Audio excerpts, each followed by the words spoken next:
From the Fox News Podcast Network, I'm Dana Perino, and everything will be okay.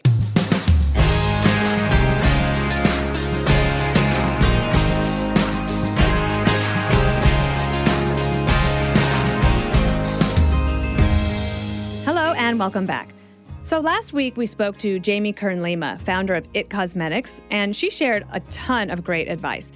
I really love how she embraced her authentic self, as she called it, and followed her dreams to create something to make everyone feel beautiful. And I hope that we can all find our authentic selves as we go on our journey. My guest this week knows authenticity and lives his very authentic life every day in his own way.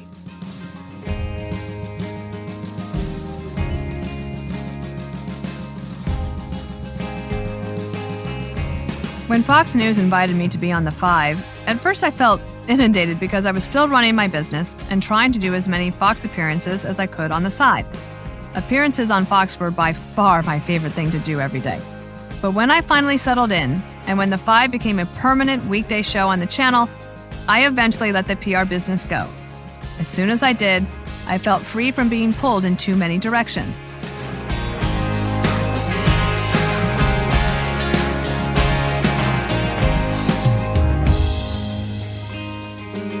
Jesse Waters is not only my co-host on The Five and the little brother I never had, he's also a dad to 3 children, a husband, a self-proclaimed mama's boy, and now an author. We talk about his great new book, available now, called How I Saved the World. He shares with me stories from the book, the great advice he's received throughout his career, and his thoughts on being the best girl dad he can be.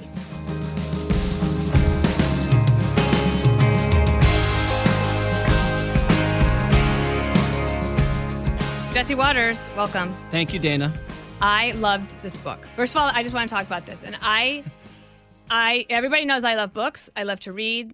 You make fun of me for reading, but I also think you secretly admire me for it. I do. There was a Sunday right before this book comes out that I am given a copy, and I cracked it open. I thought, well, let's just see. I'll read this.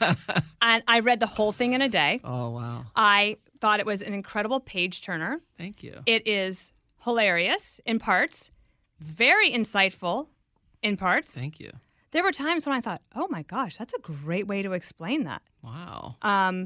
I loved how you weaved in stories from your life and your experiences, of which there have been so many. And I knew I knew some of them, just from all of our work together on The Five, but putting it all together was amazing. So we're going to talk about the book, but also I want to talk to you also about being a girl dad. Okay. Bring it on. Because I feel that girl dads are so important for the development of young people, and your daughters are incredible. So, well, thank you. Okay, first of all, I wanted to ask you about this. When I read the book, I felt like I know you as somebody who finds a lot of joy in life. And I wondered if you could just reflect on that, because it comes through in the book to me. Do you feel that way yourself? I smile a lot, and you asked me about that because you say I tear up when I laugh. Oh, but that's hilarious. And I'm so tearing funny. up right now because it's so nice to hear you say all those nice things. And I do enjoy life, and I try to look at the bright side of things. And I've been in situations that have been not so great. So the first chapter. Yes. I got to talk about this. Okay. The fact that your parents sent you to wilderness camp. Multiple That's times. the kind of camps that you went to. And do I strike you as a wilderness guy? Not now, no. Not now. I loved all these things where you're just so honest about everything, too. I find the book extremely authentic. So, if you think you'd like to know more about Jesse Waters, or you feel like you know Jesse Waters, because a lot of people do, because they've watched you for years, you'll read this and just be extremely... I found it charming, okay? Well, thank you. But not charming in a superficial way. Good. There's a lot of meat in here, too. But let's talk about this one thing about trying to look cool. Yeah, that was very important to me my whole life.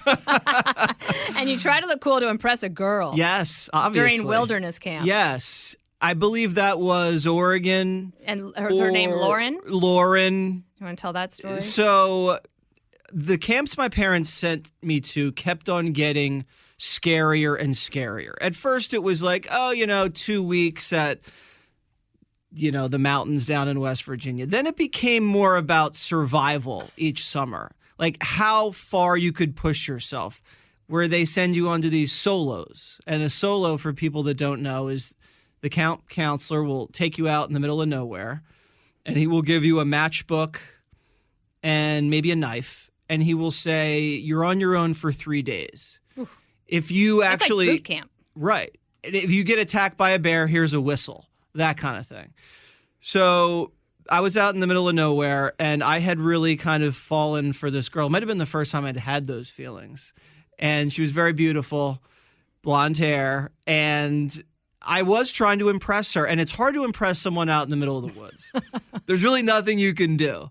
You just have to use your charming personality, which I thought I had at the time. But I got really badly sunburned because I didn't listen to my counselor, told me to put on lotion. And I had gotten so sunburned that my skin was peeling off my face. Ouch. And my counselor said, this is going to be a lawsuit when I come home with you because you look like the guy in one of the Indiana Jones movies where his face just melts off. And so I said, okay. And I had only put lotion on some of my face. And again, I'd gone to the solo and I'd gotten scorched. So I returned from the solo and my face, looked like a volcano had erupted on it. And I had not seen this girl who I was head over heels for in a while. And my counselor looks at me after the solo and says, you need to put the zinc oxide all over your face. And the zinc oxide is the white stuff, the white goopy stuff that lifeguards use. And they usually just put it on their nose. It's not see-through. Right. It is white goop. And so I put it on my nose and I tried to put some designs on it to make myself look tribal. And he's like, no. You have to put it all over your face. It was like being in blackface, but whiteface. Okay. It was whiteface. So as I'm marching down to reconvene with some other people that had done the solos, some of my other, I can't even call them cabin mates because there was no cabin. Some of my other people out there started throwing little sticks at my face. And it had stuck. And then flies had landed on my face and they had stuck. So it was like an art project on my face, and I see her, and she's gorgeous. She looks like she'd come out of hair and makeup. She survived her solo just fine. And she just looks at me as I approach her in whiteface with like pine needles all over it and wasps. And she just kind of, and I said, "Hey, Lauren, so great to see you. I missed you." And she just kind of slowly backs away from me, really slowly. There's that other part where the counselor told you to take your Ray-Bans off because you were in the whitewater raft. Yeah. And you were like, no, I'm cool. I'm fine. And sure enough, you get bounced out. You lose your glasses. And you thought the counselor was probably glad. Yeah. Do you ever get that feeling when someone hates you? Right? You probably don't get it a lot. Not too much. But I got the feeling like this guy hates me. And he's been teaching me lessons. And I don't like that. And I felt like he enjoyed me falling off the raft into the Class 5 rapids and losing my $200 sunglasses that I needed to impress Lauren. So we talk a lot about mentoring and finding your first job or finding what you want to do and then climbing the ladder. You've had a fascinating career. You write about this one summer where, was it you quit 3 jobs and were fired from one, or was it the other way around? It might have been the other way. I think I got to Philly and I had some sort of internship in finance, and I got fired very quickly. I liked it how you said that you nailed the presentation, but not the follow-up question. So I could memorize the sales pitch perfectly and then regurgitate it. And one of the associates asked me one follow-up question, like, what does relative value investing actually mean, Jesse? Crickets. And you fell apart. He pulls me to the side and says, you don't really belong here, do you? And then they fired me very shortly after that. Okay, so let's fast forward then to your first job at Fox. Yes. And again, in this story, you're pulling tape and you're trying to impress a girl. Was I trying to impress a girl? I think so. I may have been. Yeah. Candy, you mean?